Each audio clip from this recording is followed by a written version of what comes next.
Eh, balik lagi bersama gua ya. Jadi pada kesempatan kali ini gua akan melakukan sedikit sharing ya kepada teman-teman semuanya terkait dengan peluang bisnis dan juga kita akan membahas mengenai kewirausahaan ya. Seperti yang kita tahu ya, US dengan Iran lagi berperang. Jadi situasi sangat-sangat tidak memungkinkan bagi kita untuk masuk ke pasar modal yang ya dilanda ketakutan yang sangat ekstrim ya. Apalagi kalau kita lihat ISG sekarang udah turun 20% dari all time high. Dan juga kabar dari Bitcoin juga udah turun ya. 50% dari all time high-nya di sekitar 120.000. Jadi gue langsung aja share screen sebentar di sini. Oke, di sini gua udah share screen ya. Jadi kita kali ini akan membahas sedikit mengenai apa itu kewirausahaan di tengah situasi geopolitik yang tidak menentu saat ini ya. Jadi daripada kita meratapi portofolio yang minusnya sampai ya nauzubillah ya, daripada meratapi dan juga menyesali keputusan Indonesia yang kita buat, lebih baik kita mencari cuan melalui bisnis. Jadi di sini gue akan melakukan sharing ya mengenai konsep kewirausahaan. Jadi begini, jadi kewirausahaan sendiri tuh bagi gua itu dari namanya saja kita udah bisa tebak ya, terdiri dari wirausaha atau dapat kita simpulkan bahwasanya kewirausahaan itu merupakan kemampuan seseorang atau sekelompok orang ya untuk membuat suatu usaha, ya, simpelnya begitu. Em, Kewirausahaan sendiri itu adalah suatu upaya gitu bagi sekelompok dan juga seseorang gitu untuk menciptakan peluang di tengah ketidakpastian. Karena seperti yang kita tahu ya, ada quote yang berkata bahwasanya di tengah ketidakpastian dan juga kehancuran selalu ada peluang. Jadi kewirausahaan ini sangat-sangat penting untuk kita pelajari dikarenakan kita tahu sendiri ya, Indonesia masih tergolong ke dalam emerging market ya. Jadi banyak sumber daya manusia di luar sana tidak memiliki pekerjaan ya atau belum bekerja. Oleh karena itu kita sebagai seorang wirausaha itu harus melihat sebuah peluang dan juga menciptakan lapangan kerja. Jadi itu pentingnya kita mempelajari kewirausahaan. Jadi poin nomor dua itu sangat menarik ya bila kita lihat ide usaha yang saya pilih sendiri ya. Jadi gua akan sharing itu ada beberapa sektor ya dalam bisnis yang berpotensi menjadi eh, big play ya 5 sampai 10 tahun ke depan. Itu dari sisi AI ya gue lihat perkembangannya sangat-sangat eksponensial sekali, dan juga ada dari sisi new energy atau energi terbarukan. Jadi tapi gue pribadi itu memilih ide berupa artificial intelligence. Jadi gue sendiri itu akan membangun suatu bisnis ya. Ini masih bentuk perencanaan di mana konsepnya itu simpel. Kita menawarkan jasa berupa pembuatan eh, struktur artificial intelligence dengan tugas spesifik untuk membantu para pengusaha dalam mengatur dan juga memproduksi barang ataupun jasa yang ia tawarkan ke masyarakat. Jadi nomor tiga itu sejalan dengan eh, potensi bisnis ini ya, dalam 5 sampai 10 tahun ke depan. Ya, alasan gue pribadi ya, ya karena gue melihat perkembangan AI dan juga keterbutuhan manusia ya. Ketergantungan manusia akan AI ini sangat-sangat diperlukan gitu. Kita lihat sendiri bahwasanya banyak hal-hal yang terbantu ya oleh adanya AI ini. Dan perkembangan AI menurut gue itu masih belum sematang itu ya.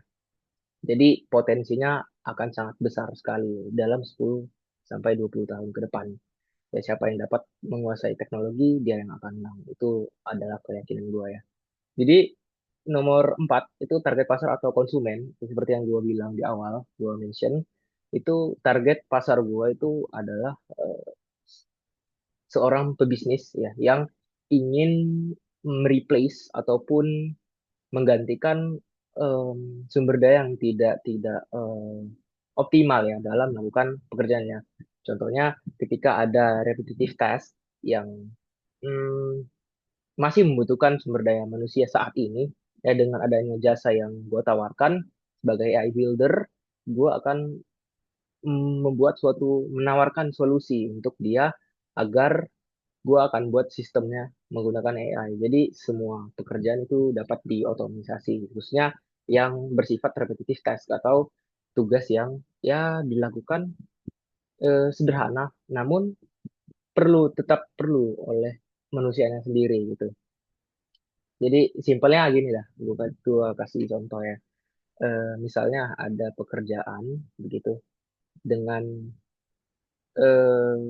melakukan kontak dengan klien melalui email itu gua bisa replace dengan AI. Jadi AI itu secara otomatis itu melakukan emailing ya, meneruskan pesan ya ke target-target klien si pengusaha ataupun wirausaha tersebut ya, tanpa adanya orang itu ya. Jadi cash flow dari bisnis ini itu bisa lebih optimal ya.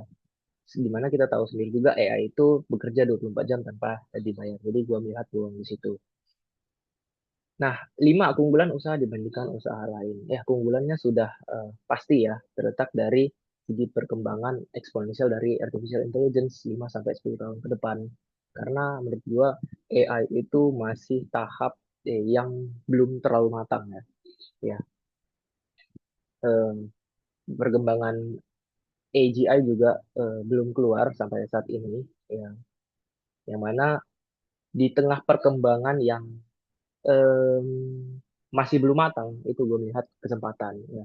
Nah gue juga belajar ya melalui sejarah dulu waktu pembukaan pasar saham pertama di dunia ya sekitar tahun 1000-an gitu, ada banyak orang-orang kaya baru dari sana ya, dengan cara apa, memanfaatkan sektor baru yang masih banyak orang di luar sana yang skeptis akan hal itu. Jadi gue memilih usaha ini itu berdasarkan itu ya, perkembangannya masih terlalu dini ya, belum terlalu matang, dan gue bisa mempelajari skill dan juga pengetahuan yang gue butuhkan untuk memajukan bisnis ini ya. Yang nomor 6 itu gambaran sederhana tentang rencana usaha ya. Jadi simpelnya gue akan membuat ya dan juga memahami gitu ya alur kerja yang bisa di replace menggunakan eh, teknologi otomisasi dari AI sendiri. Jadi simpelnya itu AI itu kan bekerja dengan em, algoritma ya. Jadi itu bukan seperti manusia ya guys. Mereka tidak berpikir melainkan melihat sebuah pattern atau pola yang diambil dari bahan pembelajaran yang kita masukkan sebagai AI builder. Jadi berdasarkan eh, resources yang kita input ke dalam AI yang kita buat, itu dia akan pelan-pelan mempelajari pola yang ada dan juga mengambil sebuah keputusan dari situ. Ya, sama lah seperti kayak kita gitu. Dulu kita juga waktu kecil kita nggak tahu gitu ya, alfabet itu apa, A sampai Z itu kita nggak tahu, pertambahan pengurangan kita belum tahu. Namun seiring dengan waktu kita mempelajari materi itu, kita jadi mengerti dan mengetahui ya konsep dan juga pengetahuan baru tersebut. Nah, makanya kita sekarang bisa baca, bisa nulis, bisa berhitung ya. Nah, konsepnya sama kayak gitu, kayak AI ini. Dia kita kasih data, lalu kita suruh belajar ya. AI akan lihat pola yang ada di situ dan juga merangkum berbagai em, pengetahuan yang diperlukan sesuai dengan task yang kita berikan, sesuai dengan materi yang kita input, dan voila, ya bisa berjalan secara otomatis 24 jam.